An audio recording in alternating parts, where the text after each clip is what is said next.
Good morning. Siddhi Hindi online classes में आपका स्वागत है। उदाहरण 4 हम देखेंगे। गोकुल ट्रेडर्स के निम्नलिखित व्यवहारों का रोजनामचा लिखो। 2014 अप्रैल 1 10,000 रोकड़, 10,000 का माल स्टॉक, 5,000 का फर्नीचर, ये सब निजी व्यवसाय में लाकर व्यवसाय प्रारंभ किया। निजी लाए, ये सब आ रहा है। आए तो उधार, क्योंकि ये सब माल है। माल संपत्ति का नियम है आए तो उधार। व्यक्ति का नियम है लेने वाला और देने वाला। माल का नियम है आए जाए, और उपज खर्च का नियम है खर्च और उपज। तो ये सब आ रहा है तो उधार लिखेंगे। रोकड़ भी आ रही है, माल भी आ रहा है, फर्नीचर भी आए तो उधार। तो हम यहाँ पर गोकुल ट्रेडर्स का रोजनामचा, गोकुल ट्रेडर्स की बही में रोजनामचा ऐसे भी लिखो या उसका रोजनामचा ऐसे लिखो। 2014 तारीख है। विवरण में हम लिखेंगे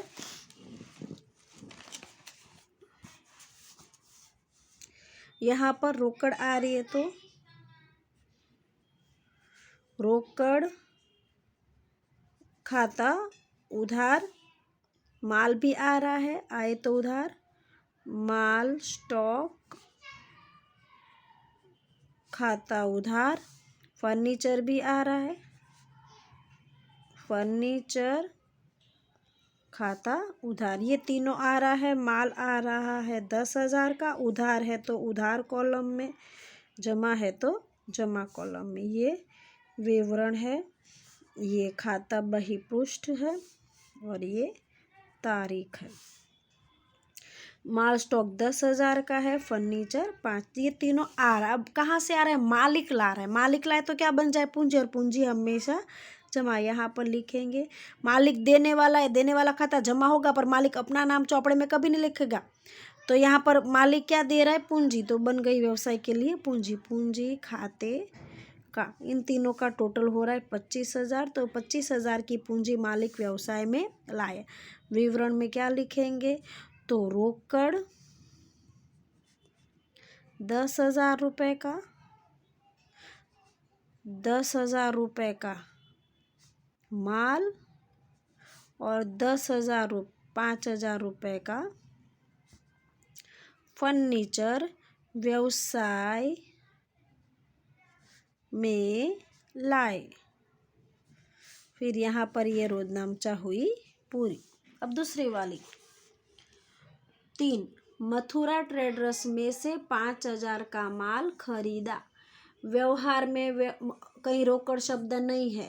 मथुरा ट्रेडर्स कंपनी है, उसको व्यक्ति मानेंगे। व्यक्ति का नाम है, व्यक्ति का नाम है, इसलिए व्यवहार उधार हो गया। अब मथुरा ट्रेडर्स में से 5,000 का माल खरीदा, तो वो है देने वाली। देने वाला खाता जमा। क्या दे रहा है? माल। तो हमारे पास माल आ रहा है, खरीद खाता। आए तो उधार। उधार में क्या लिखेंगे? माल आता है तो क्या लिखते हैं? खरीद खाता। बराबर। जब भी माल आता है तो क्या लिखेंगे? खरीदी। और माल जाता है तो क्या लिखेंगे? बिक्री। माल आ रहा है, तारीख यहाँ पर क्या लिखेंगे हम? 3। क्या लिखेंगे? खरीद खाता। माल आ रहा है आए तो उधार। उधार बाजू पर, शब्द क्या लिखेंगे? खरीदी। कितने रुपए का माल है? 5,000। अब हमने रोकड़ खरीदा या उधार? उधार। मथुरा ट्रेडर्स कौन है? देने वाला। तो मथुरा ट्रेडर्स खाते का 5,000 जमा। विवरण में क्या लिखेंगे? तो 5,000 का माल उधार खरीदा। फिर 4 तारीख वाला व्यवहार देखेंगे। नकद माल बेचा 4,000 में। व्यवहार नकद है। नकद है तो नकद आ रही की जा रही है? नकद माल बेचा तो नकद आ रही है। आए तो उधार, और माल जा रहा है। बेचा मतलब माल जा रहा है, जाए तो जमा। तो नकद खाता उधार, बेचा तो क्या लिखेंगे? बिक्री खाता जमा। बराबर। तो 4 तारीख में लिखेंगे नकद खाता। आपको व्यवहार को पहचानना है, क्या आ रहा है, क्या जा रहा है, कौन लेने वाला, कौन देने वाला। 4 चीज़ पहचान लोगे तो रोजनामचा लिख पाओगे। बिक्री खाते का। रोकड़ कितनी आ रही है? 4000 की। और माल कितने का जा रहा है? 4000 का।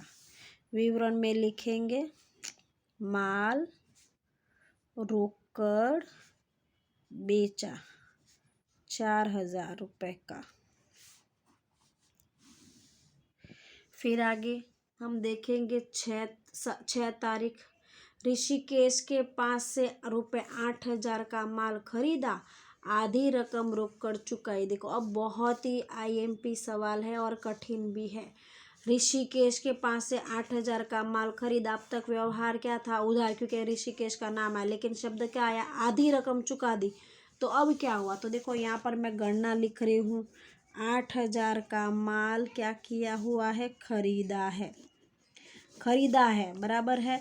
उसमें क्या बोला है? आधी रकम, आधी 8000 की आधी यानी 50%। 50% तो 50% आधी रकम कितनी हुई? 4000। 4000 में क्या लिखा है? रोकड़ चुका दी, रोकड़ चुकाई। ठीक है ना? तो 4000 चुका दिए, मतलब बाकी के 4000 बाकी है, वो उधार है, वो नहीं चुकाए, वो चुकाए नहीं है। क्या बोला है? 8000 का माल खरीदा, आधी रकम चुका दी, तो ये 4000 चुका दिए और बाकी के 4000 नहीं चुकाए। तो आधा रोकड़ हुआ और आधा उधार हुआ। पहले तो क्या हुआ है? माल खरीदा है। मैंने अभी थोड़ी देर पहले बताया, माल खरीदा है आता है, खरीदा है तो क्या लिखेंगे? खरीद खाता। तो पहले हम वो एंट्री दे देते हैं। 6 तारीख को क्या लिखेंगे? आ रहा है तो उधार, खरीद खाता उधार। कितने रुपए का माल आ रहा है? 8000 का बराबर। अब रोकड़ चुका दिए तो नकद जा रही है, जाए तो जमा। और ये नहीं चुका है, बाकी है, बाकी होगा उधार में व्यक्ति का नाम। कौन है व्यक्ति? ऋषिकेश। वो हमें माल दे रहा है ना, हमने खरीदा, तो वो कौन है? देने वाला। तो ऐसा लिखेंगे, ऋषिकेश खाते का। ऋषिकेश को हमें 4000 ही बाकी है चुकाना, क्योंकि बाकी के 4000 रोकड़। नकद शब्द लिखो या तो क्या लिखो? रोकड़ खाते का। 4000 चुका दिया और 4000 चुकाना बाकी है। तो आधा व्यवहार रोकड़ हुआ और आधा व्यवहार उधार हुआ, दोनों मिक्स में आए व्यवहार, इसलिए ये इम्पोर्टेंट है। विवरण में क्या लिखेंगे? तो लिखेंगे 8000 का माल, 8000 रुपये का माल खरीदा, आधी रकम रोकड़ से चुकाई।